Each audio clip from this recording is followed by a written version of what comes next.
তো গাইস আমাদের স্যান্ডউইচ প্রায় রেডি, ঠিক আছে। এখন আমি এটা বানাচ্ছি, একটা বানানো হয়ে গেছে, মাকে আর বাবাকে দেবো, খেয়ে বলবে কেমন হয়েছে, ঠিক আছে। চলো একটু সস দিয়ে নেবো, স্যালাড দিয়ে নিলাম। সসের প্যাকেট কি ছেঁড়া নেই নাকি? আমার হাতটা গেল পুরো। দাও সসের প্যাকেটটা ছিঁড়ে নিই। খুব গরম গাইস। চলো এই যে রেডি হয়ে গেছে দুটো, ঠিক আছে। এখন মাকে আর বাবাকে দেবো, খেয়ে বলবে কেমন টেস্ট হয়েছে। এই নাও বাবা, নাও, আমি বানিয়েছি, কেমন টেস্ট হয়েছে বলো খেয়ে। প্রতিদিন বানাবি? হ্যাঁ হ্যাঁ তাই তো, খুব মজা লাগে। প্রতিদিন বানিয়ে দিবি আর আমরা খাবো বসে বসে। তো বাবু বাড়ি এসেছে, এখন প্রতিদিন বাবুর জন্য বানিয়েছি, তোমার জন্য বানাইনি, ঠিক আছে। তাহলে আমি খাবো না? একটুখানি খাও, তাই কি হয়েছে।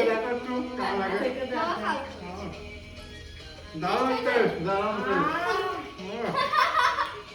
দেখো রেজাল্ট পেয়ে গেছে। প্রতিদিন বানাবি? হ্যাঁ ঠিক আছে বানিয়ে দেবো। প্রতিদিন ঠিক আছে চলো। হ্যাপি হয়েছে।